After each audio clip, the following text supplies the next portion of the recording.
but just carrying forward what So Matt how said. comfortable are you talking about this? How comfortable are Dan and Matt talking to somebody, a leader, about their fertility issues? Welcome to This Is Your Job Now. I'm Kai Sorensen, Director of Podcasts at Balancing Life's Issues. Today's episode is one that honestly made me squirm, and I think that's exactly the point.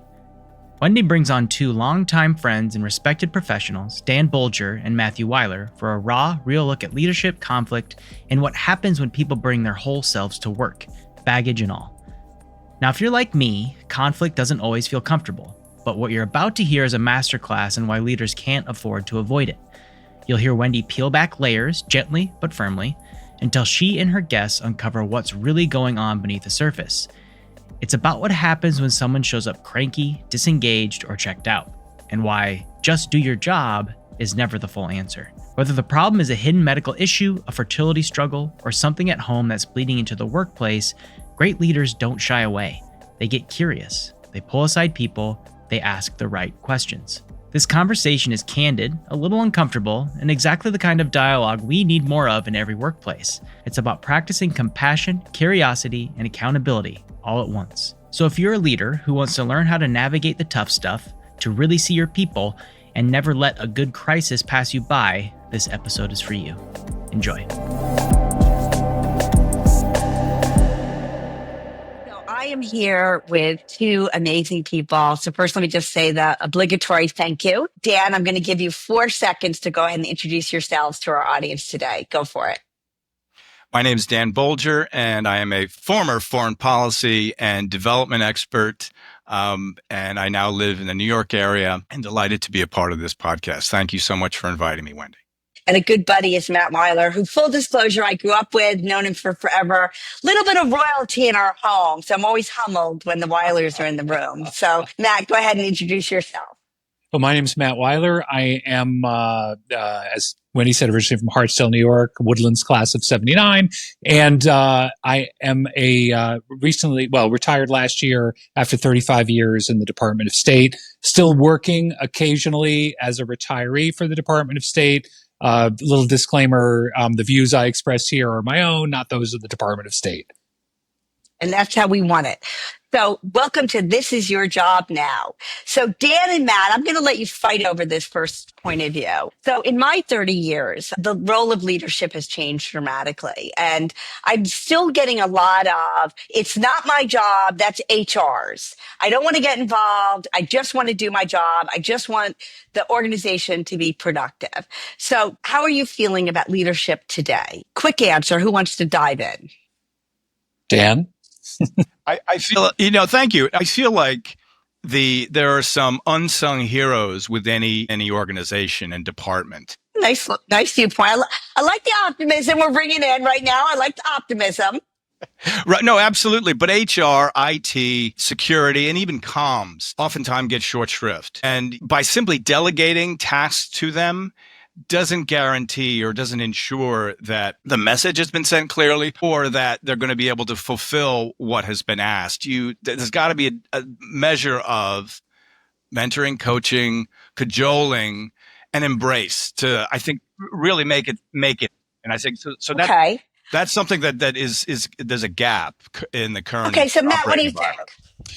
Are you as optimistic as your buddy over here? Dan's feeling good about the world. I believe good leadership is fair, consistent, kind, not pushovery kind, but fair, honest, and engaged kind, and willing to make tough decisions. And I think those people are still out there, and the good ones continue to do those things. Okay, so let me ask you a tough question. This is a quiz. Are you ready for the quiz? Okay. All the stories that we share on This Is Your Job Now are real. Obviously, we just protect, as Matt said, we protect people. This is a top leader in an organization that's been very cranky. She's a cranky leader, and her team says she's super smart, but super cranky. Super cranky. The team is very upset about this. Tell me some of the reasons that she might be cranky. Can I just say, one of my newest lines is, don't hire for IQ, hire for EQ. Okay. And it sounds Agreed. like she's an IQ higher as opposed to, Okay. or an IQ leader Could be. as opposed to an EQ But leader. Matt, we're done. 100% right. But she's there. So we can't Yeah. fix that, right? This is a Yeah. leader who's there. So whether it's a good hire or not hire, this is a leader who is there. And her boss is saying, I don't care that you're cranky. Get it together and be a better leader. What has changed? Tell me what you think might be going on. Give a guess, Dan. What do you think she's cranky about?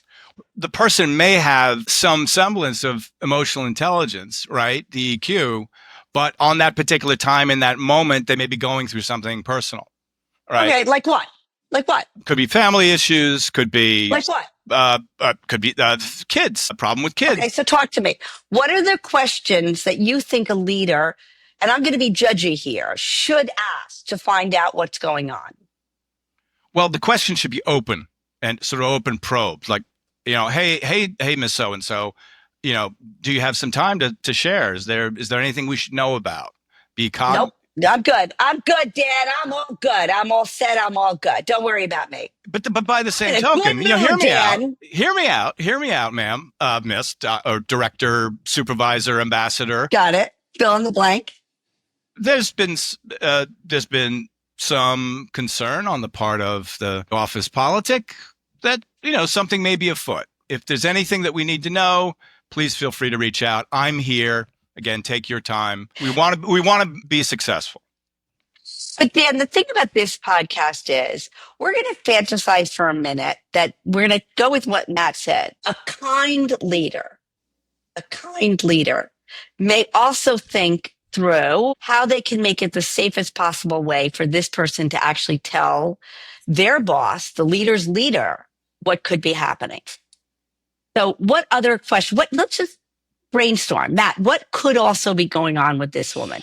And by the way, this is a numbers 1, 2, or 3 issue in corporate America today. I mean, I look at it, there's carrot and stick issues here. I mean, the carrot is obviously the things that Dan was asking, but the stick things are like, I mean, are you, and hard to kind of phrase this way, but are you getting along with your staff? Are you feeling threatened by anybody? And I don't mean threatened in the danger way. I get it. So you're saying it's not a work-related issue. I'll tell you that it's almost never what we've learned in 30 years of studying. About 88% of the time, it's not a work-related issue. These leaders, because this is a podcast about leadership, they get to do their jobs. That's not their problem. It's not a job. It's not a job-related issue. So I think Dan was closer. Sorry, Matt. I got to throw it back to Dan. He might win on this one. Okay. It's almost always a non-work related issue, but I want to make it really safe. What's the questions that you're thinking it could be? Let's just blunt it out. What could it be? Promotion or lack of. Not a job related. Don't go safe. I just finished telling you not a job related. Right. Now I got to go back to Matt. You lost that round. I'm a contender still. I'm a contender. You're a contender. Yeah, I love it. Could be also medical. People. Okay. People. People like to play through pain, particularly high-powered people. And, sometimes they don't, I think men in particular, I mean, you were talking in this case about a woman, but I think men in particular will ignore pain. And yet that pain, I can think of a senior official career that I know of who's known as a screamer. And he has some physical issues. And I am of the belief that is a lot of what is causing his issues. Could be. So if you were, and for sake of time, because we want to keep everybody engaged, right? Ask me the questions that you need to know. You're a kind, compassionate leader in today's world. You know you have a problem on hand. You know it's not work related. So it may be medical. So what is the question that you are going to be courageous enough to ask Wendy? Do you need time to address whatever issues might be occurring? I mean, how can we backstop you to support whatever time away from the office or away from projects that you might need? Okay. So let me ask, can I ask you a personal question? Me? Yes. Yeah. I don't know you as well as Matt. So Matt's easier for me to play around with, but getting to know you a little bit better on this call. So has it ever happened where you've had to suck it up and go to work? Oh, something at home with your family? Oh, absolutely. Yeah. Yes. What's the question on those days that you wish someone had asked you? On the hardest day, when you were really sucking it up and going to work, what is the question you wish a leader had asked you? Well, first, how are you? How is everything? How's your family? I'm fine. I'm fine. I mean, and I would say that if there were, had to suck it up for a big presentation or a big client meeting, and I just really was not able. But an aside, a sidebar. I think in terms of leadership, check-ins, sidebars, being able to pull someone aside and say, okay, I love that. I think that's a really important takeaway for listeners. Yeah. I think the idea of sidebars are super chef's kiss, Dan. Total great takeaway. I got to pull you aside. No, that's a real tangible tip, right? I got to pull you away. Matt. You need to get that person talking. I mean, whatever you need to do, you don't need to tell them much. You just need them talking. Once you get them talking, very often all people need to do is vent. I've got this thing with my kid. He's not going to school. And then usually what happens in those situations is that employee will thank you afterwards, and they'll walk out of there, if not completely better off, but happier and kind of feeling like somehow they've been unburdened, partially at least. Beautiful answer. Both of you hit the nail on the head. You got to take the person, you got to sidebar them, and you got to get them talking. And in this situation, this is a woman who is later not in her 50s and having major fertility issues, which is a very big issue today in corporate America that we don't always talk about. In government, in hospitals, women waited careers, the span changed, and they got to a place where they said, now I want to have a child, and fertility issues. And you as a leader might say, hey, that's not my job. I don't want to deal with that. That's yucky. And I purposely picked that topic for two men because I think maybe there's some gender there that men might say, oh. So in this situation, this woman is on massive fertility drugs, to Matt's point. Yeah. So there's some medical. But to your point, does it affect her job, and will it continue to affect her job for a very long period of time? What do you think the answer is? Map out a plan with them, but just carrying forward what so Matt said. How comfortable are you talking about this? How comfortable are Dan and Matt talking to somebody, a leader, about their fertility issues? Yeah, this is thus the rub here, because I can tell you in the public sector, maybe it's changing somewhat since January, but those are can be very dangerous conversations to have. And, and that is why we created this podcast now, because we're going back to suppression, and we're going back to closet, and we're going back to, I'm too scared to have this conversation, Wendy. It's not my job anymore. Well, interestingly, Wendy, I would disagree slightly. I think in one of the, never let a good crisis pass you by. And I think, granted, things have changed considerably in the government and elsewhere recently, but people are still in the government approaching these things in the way they would have 6-8 months ago. And they haven't thought about maybe that there is an opening now to speak more freely about things that might have gotten them into EEO related trouble, to be frank. Right. Good. I think that's great. I love to hear. So, all right, as we begin to get to the end and you have a sense of our messaging, right? What is our job today different? In really one sentence or less, Dan, how would you sum it up? You're an expert. You've been in the world of truly difficult situations for umpteen years. So your biggest takeaway for leaders today is what? Absolutely lead with empathy, but doing so in a way that's clear to those who work with you, around you, for you. What that really means, how it plays out. People aren't naturally born with the capacity to understand, to catch. You have to practice it. You have to skill. Do you have a leader that you admire and that would be a public one that we could go to look at? Like, do you have what would someone so-and-so do? I mean, pretty much everybody knows. Mine is Michelle Obama, but who would be yours, Dan? I want to answer that question too when you get a chance. Why don't you go, Matt? Why don't you go, Matt? Why don't you go ahead? Go ahead, Matt. Anthony Fauci. Man is a hero. An absolute hero. I love it. Okay. Just Wow. his constant, consistent, professional and measured approach, the way I've read his autobiography and I love it. read lots of things about him, and he is consistent and fair and brilliant, but doesn't necessarily flaunt his brilliance, which in a place like Washington can happen. So he would be my ideal great leader.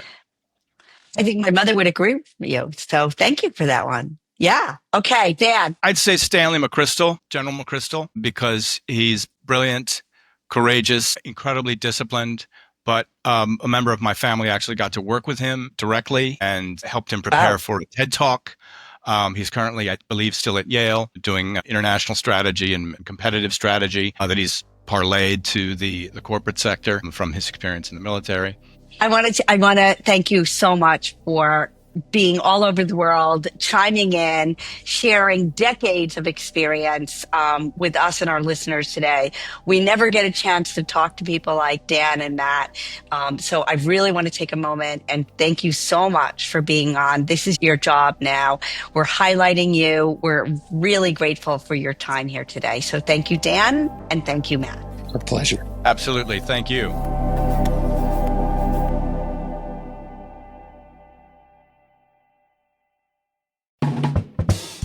Thanks for listening to This Is Your Job Now, produced by me, Kai.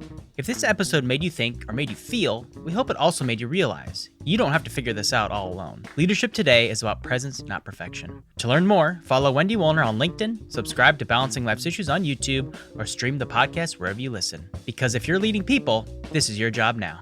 Anything else to add, Miles? Yeah.